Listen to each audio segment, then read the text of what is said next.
Sir Ashok sir గారికి, అదేవిధంగా JAC committee convener పేరున వాళ్ళందరూ కూడా ధన్యవాదాలు తెలియజేస్తా ఉన్నా. అదేవిధంగా ఈ కార్యక్రమానికి వచ్చినటువంటి మహిళమ్మ తల్లులకి, అదేవిధంగా ఈ పక్క ప్రాంతాల నుండి కూడా వచ్చినటువంటి వారికి పేర్లు తీసుకుంటే చాలా పేర్లు ఉన్నాయి. దయచేసి అందరూ కూడా పేరున నా హృదయపూర్వక ధన్యవాదాలు తెలియజేస్తాం. తెలంగాణ రాష్ట్రంలో ఈరోజు మొట్టమొదటి దీక్ష జిల్లా కేంద్రమైన సంగారెడ్డిలో మరి ధర్మదీక్ష కార్యక్రమం. ముఖ్య ఉద్దేశం 42% బీసీ రిజర్వేషన్ దాని పోరాటంపైనే ఈ దీక్ష చేపట్టడం జరిగింది. మన జాతీయ నాయకుడు, బీసీసీ రాజ్యసభ సభ్యులు, జేఏసీ చైర్మన్ ఆర్ కృష్ణన్న గారి ఆదేశాల మేరకు మరి ఈరోజు ఇక్కడ ఈ దీక్ష ఏర్పాటు చేయడం జరిగింది.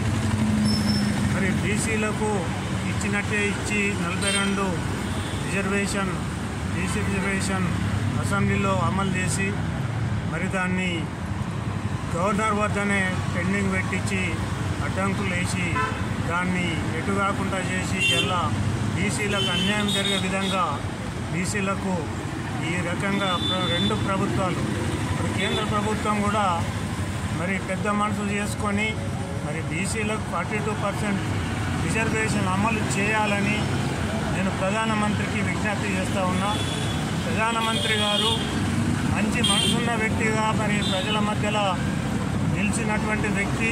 మరి మా తెలంగాణ మీద ఈ పంతాన్ని విడదీసి మరి మా పర్సంటేజ్ మాకు ఇవ్వడానికి పూర్తి సహకారం ప్రధానమంత్రి అందియాలని నేను విజ్ఞప్తి చేస్తూ ఉన్నాను.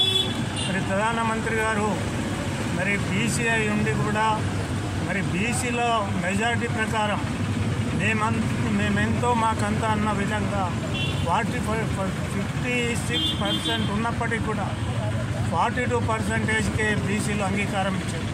కుదిరినప్పటికీ కూడా అది కూడా ఆపి ఎలా బీసీలను రోడ్ల మీద తెచ్చే ఉద్దేశం మరి కేంద్ర ప్రభుత్వం మీద వస్తుందని కూడా ఈ సందర్భంగా నేను తెలియజేస్తా ఉన్నా. రాష్ట్ర ప్రభుత్వం అమలు చేసింది, కేంద్ర ప్రభుత్వంలో ఆగిపోయిందనే అపనింద కేంద్రానికి వస్తూ ఉంది. మరి ప్రధానమంత్రి గారు కానీ నా తెలంగాణ రాష్ట్ర పార్లమెంట్ సభ్యులు మరి అదే ఇతర రాష్ట్ర పార్లమెంట్ సభ్యులు కూడా మా తెలంగాణకి 42%కి రేపు జరగబోయే శీతాకాల పార్లమెంట్ సమావేశాలలో ఈ 42% మీద మరి ప్రధాని గారి దృష్టికి తెచ్చి మాకు అమలు చేసే విధంగా ప్రధానమంత్రికి మేము విజ్ఞప్తి చేస్తున్నాం. ఈ తెలంగాణ రాష్ట్రంలో మొదటి నుంచి కూడా స్వతంత్రం వచ్చేనాటి నుంచి కూడా బీసీలు మరి వెనుకబడి తొక్కబడి ఇలాగనే ఉంటున్నారు. మరి అదే రకంగా ఇంకా ఉండే పరిస్థితి లేదు. మా బీసీ యువకులు కానీ వెనుకబడిన కులాలు కానీ అన్నీ కూడా ఇలా పోరాటానికి సిద్ధమై ముందుకు వస్తున్నారని కూడా ఈ సందర్భంగా నేను తెలియజేస్తా ఉన్నాను.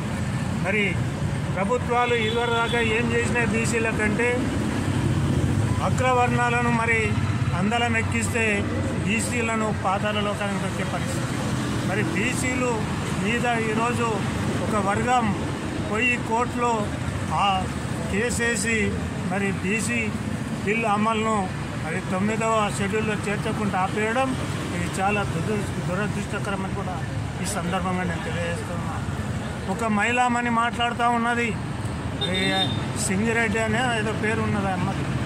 ఆ అమ్మ మాటల్లో వింటూ ఉంటే బీసీల రక్తము ఉడికిపోతూ ఉన్నది. ఒక ఘాటైన పదాలతో మా బీసీలంతా మా చేతిలో వచ్చి బతుకుతున్నారని, మేము వేస్తే మా భిక్షతోటే ఉంటున్నారని, అదేవిధంగా ఆయన పేరు మాధవరెడ్డి గారు మాట్లాడడం దాన్ని పూర్తిగా ఖండిస్తూ ఉన్నాం. మేము లేనిది రెడ్డిలు లేరు అనేది ఒకటి మర్చిపోతున్నారు వాళ్ళు. ఒక ఊళ్ళో 4 ఇండ్లు రెడ్డిలై ఉంటే 400 ఇండ్లు బలైన వర్గాలై ఉంటాయి. మరి అందరూ రాజకీయంగా మీకు సహకరిస్తేనే మీరు సీట్ల మీద కూర్చుంటూ ఉన్నారు. గ్రామ పంచాయతీ నుంచి పార్లమెంటు దాకా కూడా ఇలా నిన్నను కుర్చీల మీద కూర్చుండబెట్టింది ఈ బీసీలు అన్న సంగతి మర్చిపోయారు. మాత చేతగాక కాదు, మాత రాజకీయాలు తెలియక కాదు, మాత మేధావులు లేక కాదు, నీకన్నా ఎక్కువ మేధావులు ఉన్నారు, నీకన్నా ఎక్కువ తెలివితేటలు ఉన్న వాళ్ళు ఉన్నారు, నీకన్నా ఎక్కువ చరిత్రలు గల వాళ్ళు ఉన్నారు.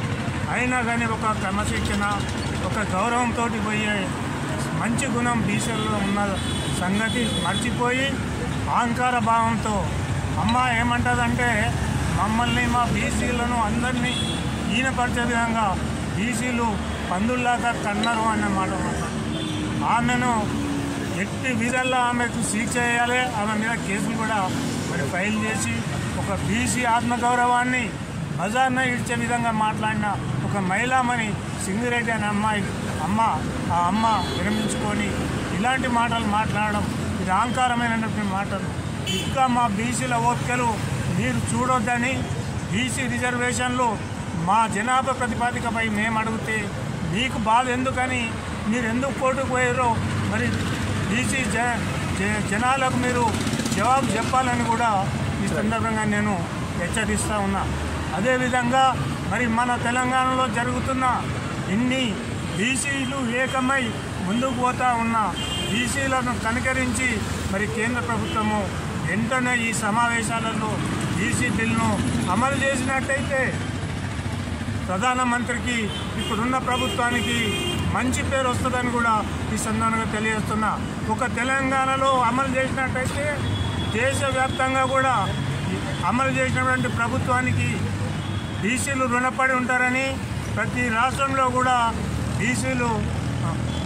బీసీలు ప్రభుత్వానికి అండగా నిలుస్తారని కూడా సందర్భంగా తెలుస్తున్నారు. ఇప్పుడు మా బీసీలకు ఉన్న సమస్య మరి రాష్ట్ర కేంద్ర ప్రభుత్వాలు అమలు చేసినట్టయితే ఈ రాజకీయ లబ్ధి కోసము మా బీసీలను తొక్కేయొద్దని, మా రిజర్వేషన్ లాపోద్దని రెండు ప్రభుత్వాలకు కూడా మేము విజ్ఞప్తి చేస్తాం. అదేవిధంగా ఈ 42% రిజర్వేషన్ అమలైనంత వరకు మరి ఈ పోరాటము ఢిల్లీ నుంచి ఢిల్లీ దాకా పోతామని కూడా ఈ సందర్భంగా నేను తెలియజేస్తూ ఉన్నా.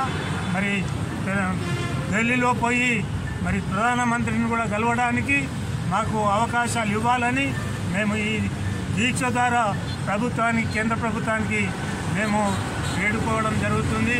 మమ్మల్ని మాకున్న నష్టాన్ని విద్యాపరంగా, ఉద్యోగపరంగా, అదేవిధంగా కార్మికులు, కర్షకులు, అభివృద్ధిలో అన్నిట్లో కూడా మా బీసీలు నగిలిపోతూ ఉన్నారు, వెనుకబడిపోతూ ఉన్నారు. బీసీ కార్పొరేషన్లలో బడ్జెట్ ఇస్తారు కానీ బీసీలకు లోన్లు ఇవ్వని పరిస్థితులు ప్రభుత్వాలు ఉన్నాయి. ప్రతి బీసీ ఇలా గొంతు విప్పుతూ ఉన్నాడు. బీసీలంతా ఏకమైనరు. ప్రభుత్వాల లబ్ధి కోసం కాదు, బీసీల మేలు కోసము మీరు 42% ఇవ్వండి. మీ గుర్తింపు ఎక్కడ పోదు, ప్రతి బీసీ గుండెలో మేము భద్రంగా పెట్టుకుంటామని ప్రభుత్వము, కేంద్ర ప్రభుత్వానికి మేము విజ్ఞప్తి చేస్తూ ఉన్నాం.